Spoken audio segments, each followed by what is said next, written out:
35 casas afectadas y unas 12 familias damnificadas por el desbordamiento del río Pita en Pichincha. La parroquia de Colonche en Santa Elena quedó bajo el agua. Por las lluvias también colapsó una parte de la carretera en la vía Guayaquil-Salinas. En la Comisión de Fiscalización hay discrepancias sobre la fecha de inicio del juicio político al presidente. El mandatario será notificado esta tarde. En Alausí detectaron lagunas en la cima de la montaña que podrían provocar nuevos deslizamientos. Las tareas de recuperación de cuerpos están paralizadas. Las noticias en Televistazo con Gabriela Baer y Stephanie Espín.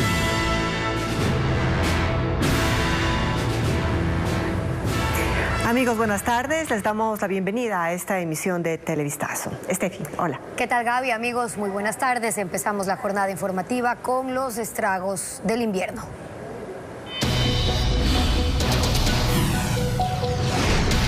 Lluvias aumentan los daños. Momentos de pánico vivieron los habitantes de 5 sectores del Valle de los Chillos tras el desbordamiento del río Pita. El agua y el lodo alcanzaron más de 1 metro dentro de al menos 30 casas. Alex Pila tiene los detalles de esta emergencia. Anoche, la lluvia causó el desbordamiento del río Pita y en tan solo 20 minutos el agua ingresó a las casas dejando a familias atrapadas por 1 hora. Los bomberos de los cantones Quito y Rumiñahui acudieron al rescate. En la mañana se pudo evidenciar lo que el río provocó. Esta es la casa de los padres de Omar. Perdieron sus enseres. La pareja de la tercera edad fue rescatada. El agua estaba hasta 1,5 metros, como lo ven ahí en las paredes. Ahí está el registro. Entonces, es algo sorprendente. Una escuela que está a 300 metros del río Pita también resultó afectada. Los estudiantes recuperaron sus materiales escolares. Ahorita obviamente no podemos recibir clases aquí, tenemos que seguir online, y buscar un lugar alternativo donde dar las tutorías hasta que esto esté en mejores condiciones. 35 casas resultaron afectadas, 2 locales comerciales y al momento hay 12 familias damnificadas en los 5 sectores inundados. Esta cifra podría incrementarse. Tenemos al interior de las viviendas aproximadamente de 30 a 40 centímetros de sedimentos, de lodo. Muchos de ellos regresaron a sus casas por temas de seguridad, pero con ellos estamos trabajando en hacer limpieza y también les hemos informado de que hasta realizar las tareas de remoción de escombros, ellos puedan ir a familias acogientes. Los trabajos de limpieza se extenderán durante el feriado de Semana Santa. Y el desbordamiento del río Pita sorprendió al Valle de los Chillos. Es solo una muestra de lo que podría causar el deshielo y el descenso de material ante una posible erupción del volcán Cotopaxi. Fabiola Santana conversó con los expertos, cuenta cuáles son las poblaciones en riesgo. Los daños registrados este miércoles en el Valle de los Chillos son un leve reflejo de lo que podría generar el deshielo y el descenso de lahares ante una eventual erupción del volcán Cotopaxi como la ocurrida en 1877. Una diferencia es que además de agua llegaría lodo, ceniza, piedras y otros escombros, formando un compuesto similar al concreto de una construcción, según este investigador del Instituto Geofísico. El agua sigue escurriéndose y se seca. Pero en el caso de estos flujos es como si bajara realmente un río de lodo. Y eso no es que simplemente se escurre y se seca y desaparece, sino que deja un depósito pétreo que no puede ser limpiado en primer lugar. Y en segundo lugar, eso produce destrozos muchísimo más grandes que el agua solamente. Si la magnitud de la erupción fuera como la de hace 146 años, por el estrecho río Pita podrían bajar 40 millones de metros cúbicos del material volcánico. La cantidad sería como el agua del río Guayas. Por los ríos Santa Clara y San Pedro también podría bajar el material. Mientras más grande sea la erupción, mayor puede ser el derretimiento que ocurre en el glaciar y más cantidad de agua disponible para que se formen estos flujos. Según datos levantados por técnicos de riesgo del municipio de Rumiñahui, en caso de una erupción del Cotopaxi se verían afectados 34.000 habitantes de 4.250 predios asentados en zona de riesgo. A los habitantes de las zonas afectadas por la inundación les preocupa la amenaza.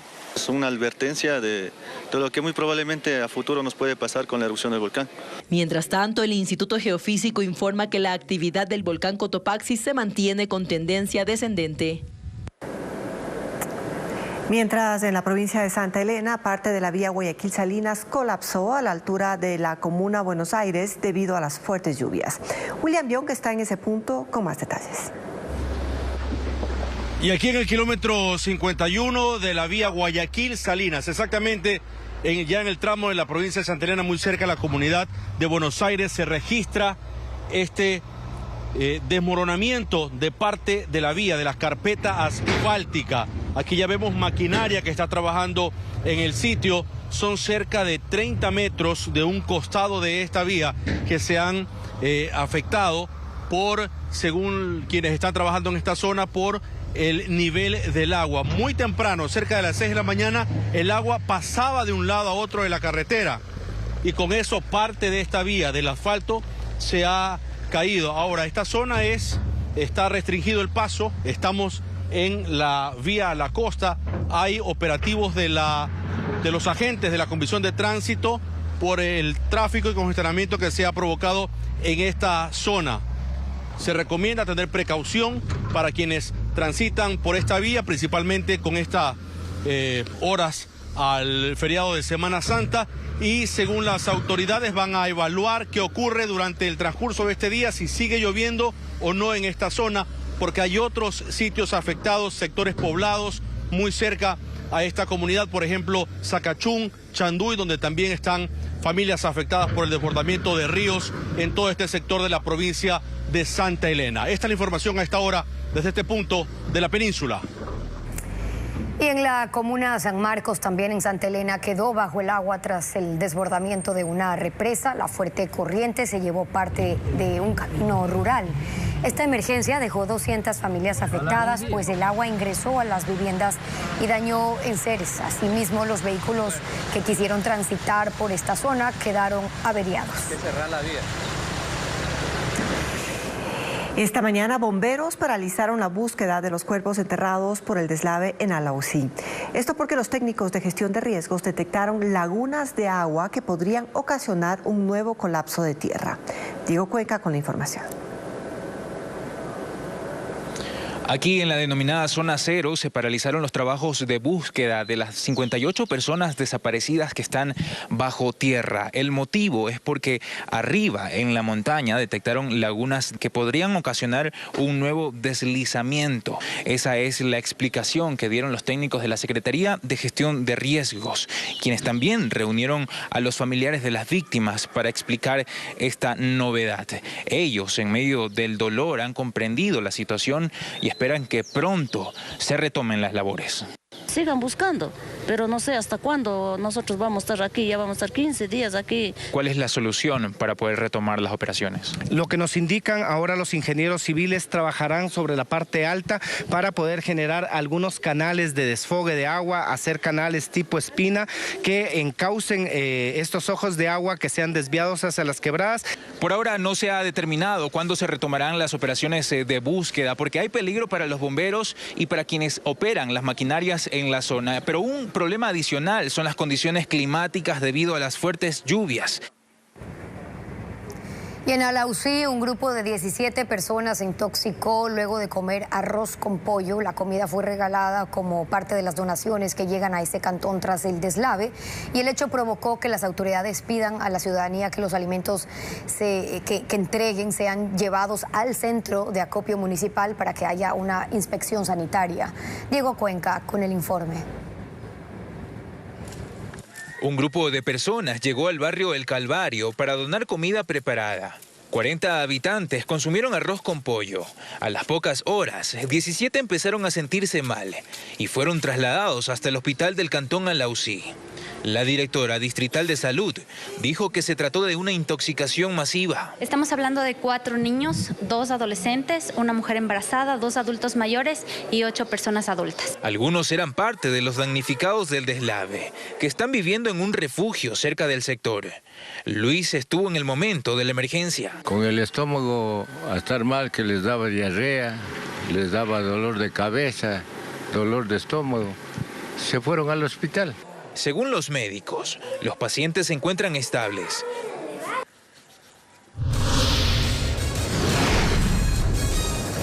Vamos a la pausa y al regresar. Atención con los contagios de COVID-19. Especialistas advierten que hasta las personas vacunadas están expuestas al virus y pueden enfermarse de nuevo. Tendremos un informe.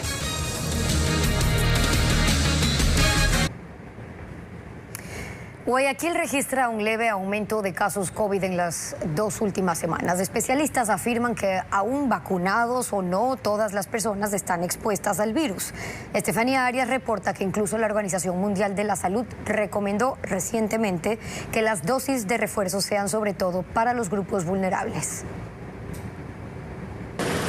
Durante las 2 últimas semanas, las casas de salud y consultorios privados han recibido más pacientes con síntomas de COVID. En Guayaquil las cifras hablan de un leve incremento de casos. Sin embargo, es evidente que las estadísticas no reflejan necesariamente la realidad. Sí, no son cifras reales por varias razones. Una, porque hay muchas personas que tienen la sintomatología de un cuadro respiratorio y piensan que es una gripe simple o sencilla. Pero, ¿quiénes son los que más se contagian actualmente? Pues cualquiera está expuesto al virus, tanto los vacunados como los que no. De hecho, la Organización Mundial de la Salud indicó recientemente que la dosis de refuerzo siguen siendo necesarias, sobre todo para los grupos vulnerables. Definitivamente las personas que siempre se van a complicar más y las que van a llegar a una hospitalización son o adultos mayores o personas que han tenido cáncer previamente, insuficiencia renal o diabetes complicada. Por lo que los especialistas recomiendan al gobierno adquirir más vacunas. Porque ya en el mundo existe una vacuna bivariante, ¿no?, que protege contra la Omicron y contra las primeras que nos afectaron. Entonces, esa es la vacuna que el país debe de adquirir ahora. Mientras en el país se mantienen habilitados 1.900 centros de vacunación contra el COVID. Los centros de instrucción y prácticas de tiro certifican la idoneidad de las personas para el porte y tenencia de armas para defensa personal. Paul Romero visitó un lugar en Quito para constatar cómo se realizan las prácticas. Para el manejo y control de una arma de fuego se requiere de destreza y conocimiento. Los civiles deben acudir a un centro de entrenamiento y polígono de tiro para obtener un certificado que debe ser presentado al Comando Conjunto de las Fuerzas Armadas para conseguir la autorización de porte y tenencia de armas. Primero se debe conocer el tipo de arma, su potencia, alcance, manejo de seguros para evitar accidentes, saber la técnica para cargar las balas en las alimentadoras. Disparar no es sencillo, hay que tener estabilidad emocional, psicológica, destreza.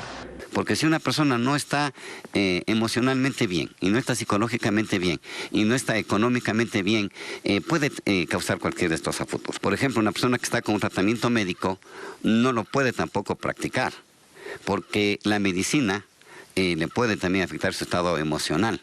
Si una persona no pasa la prueba de tiro, los centros de instrucción no emiten el certificado para el porte y tenencia. Aquí se hace es concienciar a la persona que si yo tengo un arma debo estar bien capacitada para que no haya accidentes. Y por eso hay un certificado de que aprobó satisfactoriamente el manejo seguro de un arma de fuego con destrezas y habilidades. Los centros de instrucción y práctica de tiro deben contar con la autorización de los Ministerios de Defensa y del Interior para el funcionamiento. Y hoy se prevé que se destrabe el trámite del juicio político al presidente Guillermo Lasso en la Asamblea Nacional. Desde la sede legislativa, Jacqueline Rodas nos trae ahora un informe. Esta tarde, el presidente de la Comisión de Fiscalización de la Asamblea, Fernando Villavicencio, finalmente notificará al primer mandatario, Guillermo Lasso, con el juicio político para que pueda defenderse. Ocurre cuando los asambleístas interpelantes se negaron a atender su pedido de individualizar las pruebas en contra de Lasso, dado que la Corte Constitucional solo dio paso a una de las 3 causales, el peculado. Mientras, de lado y lado hay acusaciones sobre supuestos intereses para dilatar o apurar el proceso de juicio político en la Asamblea. No hay ningún afán de dilatar. Entiendo que hay otros apurados y los apurados sabrán por qué, ¿sí? Están apurados porque a lo mejor quieren que coincida este juicio político con la elección de las nuevas autoridades, que no se pase el 14 de mayo. Están asustados porque no les cuadran los votos o están preocupadísimos porque se les cayeron las pruebas o porque no consiguen las pruebas. Esto está demorando, eso no vamos a permitir, hoy sería el 3er día. Una de las acciones es precisamente que debemos analizarla, posiblemente sea la apelación a la presidencia. Segundo, que puede también ser llevado este caso al Pleno para que el Pleno también tome decisiones respecto precisamente a quién está obstaculizando. Además, el presidente Lasso se le adelantó a la Comisión de Fiscalización y hace minutos entregó este oficio con el que se da por notificado, con lo que ahora entra en discusión el plazo. Para Fernando Villavicencio, a partir de hoy empiezan a correr los 30 días que tiene la Comisión de Fiscalización, mientras Coms Córdoba dice que hoy sería ya el 3er día. 200 familias de la comuna San Marcos en Santa Elena están afectadas tras el desbordamiento de la represa. Estefanía Arias viajó al sector y tiene detalles sobre un albergue que se habilitó para los damnificados. Las afectaciones son graves acá en la comuna San Marcos, esto es en la provincia de Santa Elena. Fue a las 5:30 de la mañana que la represa se desbordó, luego de que con la fuerza del agua pues esta se rompiera. Y ahora, como ven ustedes, toda la comuna San Marcos prácticamente ha quedado bajo el agua. Son unas 200 familias afectadas, las que por ahora incluso vemos como algunas personas están sacando el agua dentro de sus viviendas. Griselda, usted me dice que prácticamente no han dormido nada, han pasado toda la noche sacando el agua. Ya es por segundo año que esto pasa, o sea, dicen que van a arreglar la represa y nunca la arreglan. Ya, pero ya deberían de tomar también medidas ya para poder que arreglaran, porque siempre somos todos nosotros afectados aquí. La represa, para ubicarlos, queda en la parte de atrás de estas viviendas. Ya hay una maquinaria que está trabajando, lo que intenta es un poco rellenar esta parte de la tierra para que justamente el agua no siga ingresando y afectando a la comuna San Marcos. Lo que nos indicaron más temprano las autoridades es que por ahora lo que van a hacer es habilitar un albergue en la unidad educativa San Marcos. Esto queda a pocos metros de donde estamos, y ahí pues habilitarán este albergue para estas 200 familias afectadas y darles la ayuda que necesitan. También hay afectaciones en Chanduy, también en Manglar Alto y también en Montañita. Nosotros estaremos, por supuesto, recorriendo toda esta zona de la provincia de Santa Elena, donde el impacto invernal ha sido fuerte.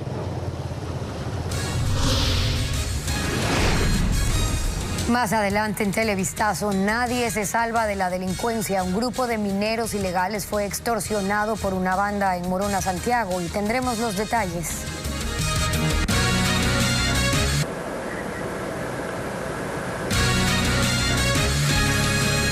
Los extorsionadores no respetan nada. Sus más recientes víctimas en la provincia de Morona, Santiago, fueron otro grupo de delincuentes que se dedican a la extracción ilícita de minerales. La policía detuvo a los sospechosos. Fue en el cantón Gualaquís, en la provincia de Morona, Santiago. La policía detuvo a 9 personas, 2 de ellas son menores de edad. Según los agentes, se dedicaban a extorsionar a mineros ilegales, es decir, vacunaban a quienes también delinquen. Como se conoce, vacunaban especialmente dirigido a comerciantes de minerías ilegales. En el momento de la detención, los extorsionadores tenían en su poder armas de fuego, municiones, explosivos, dinero en efectivo, equipos de comunicación.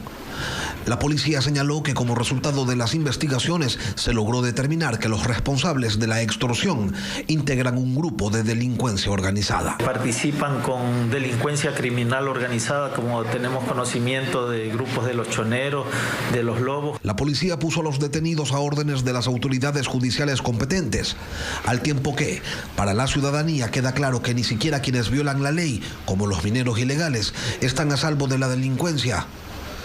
Queda claro que hasta entre ellos se roban. Y se encienden las alertas en el Cantón Milagro tras 2 ataques armados contra el edificio donde funciona la jefatura de antinarcóticos. Sujetos armados con fusiles a bordo de motos y un carro dispararon contra las dependencias. Este incidente ocurrió aproximadamente a las 9 de la noche y 2 horas después se reportó un segundo ataque en el que destruyeron vehículos policiales. Los agentes ejecutaron varios allanamientos y capturaron a 3 sospechosos. No hay uniformados heridos. Cámaras de inseguridad o de seguridad registran cómo los delincuentes actúan en Chillogallo, en el sur de Quito. En el último hecho delictivo, 2 estudiantes fueron atracados. Alex Pila sigue este tema.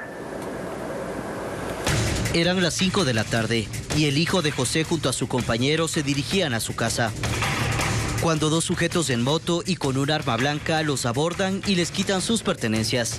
El hecho delictivo les produjo daños psicológicos a los jóvenes. Al momento de bajarse el malhechor, prácticamente con palabras soeces le amenaza de muerte, que le entregue sus pertenencias. Entonces ahora el miedo de mi muchacho es asistir a las clases, toca irle a dejar, contratar un recorrido, a fin de precautelar la vida. Entonces es lo que estamos actuando al momento. En este otro caso, los delincuentes atacan a una vecina, también afuera de su vivienda. Luego del forcejeo, los sujetos se llevan su cartera. Según los vecinos, los asaltos ocurren a todo momento. Que viene el camión de la leche a dejar aquí a una cuadrita a la tienda de ahí. 11:30, 12 del día.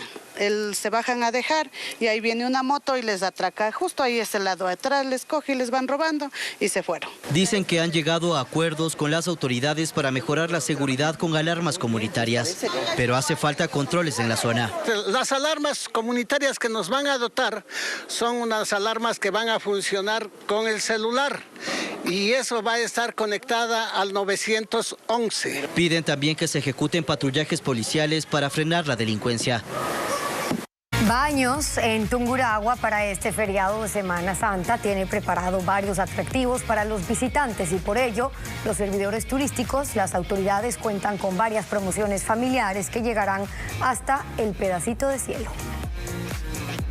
Para este feriado de Semana Santa, el Cantón de Baños en la provincia de Tungurahua cuenta con nuevos atractivos turísticos para los visitantes, como el Galeón Pirata, un emprendimiento dedicado a las familias que gustan de la aventura y explorar el mundo, donde tendrán la oportunidad de manejar una embarcación. Que consiste en un barco de aproximadamente 30 metros de longitud, que está enclavado en la piedra basáltica de aquí del encañonado de San Martín. El Cristo Redentor es otro de los emprendimientos que permite a las familias enteras ponerse en contacto con la naturaleza mientras recorren sus senderos junto al volcán Tungurahua. Para la familia, para los niños tenemos un área definida, por ejemplo aquí con los dinosaurios, los unicornios que les encanta a los niños, entonces eso es lo que hemos pensado en la familia. El sector hotelero también está activado para este feriado, un 70% ya está reservado. Hacemos nuestro mejor esfuerzo para que la gente no deje de venir y la mejor forma de lograr esto es con buen trato. Por su parte, las autoridades brindarán la seguridad para los miles de visitantes que llegarán hasta el cantón. Se ha solicitado la intervención de más policías por este feriado y por supuesto acá también tenemos la policía de turismo, la que permanentemente está haciendo recorridos. Es así como Baños de Agua Santa se prepara para recibir este fin de semana alrededor de 40.000 turistas entre nacionales y extranjeros.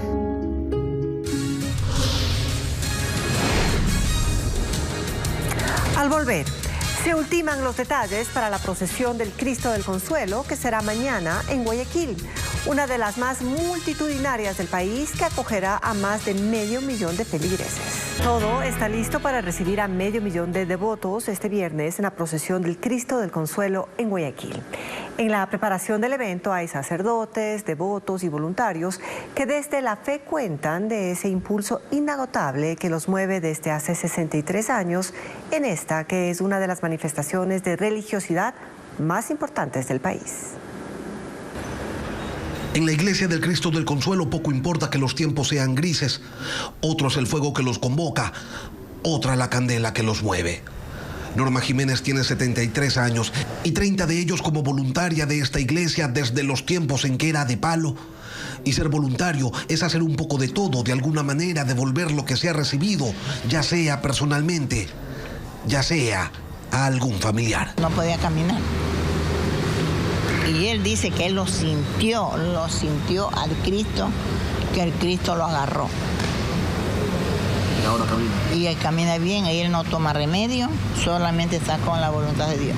Karina Oleas cuenta que viene a esta iglesia que en estos días de su altar tiene al Cristo ausente para reflexionar, para pedirle a la divinidad que dé respuesta a su preocupación por la inseguridad que se vive en Guayaquil, que dé respuesta a esos asuntos en los que la gente más de una vez ha tirado la toalla. En consultas que he hecho me dijeron que se quedaron sorprendidos los médicos porque no me detectaron ya la cirrosis que tenía. Desde hace 63 años el Cristo del Consuelo recorre las calles del suburbio de Guayaquil y para este viernes se espera a 500,000 caminantes para que lo acompañen en su recorrido de 27 cuadras. Alfonso Reyes es el vicario parroquial del santuario. Podríamos decir que es un experto en estos temas de la fe y explica que como en todos los asuntos de la vida, el creer solo es una parte de la transformación, de eso que damos por llamar milagro. Pedir y cruzarse de brazos esperando que Él haga, no lo hará nunca, porque Dios actúa por medio del hombre, ¿no? El compromiso. Así están las cosas por estos lados, siguen grises, pero a voluntarios, a creyentes y sacerdotes, otro es el fuego que los convoca, otra la candela que los mueve.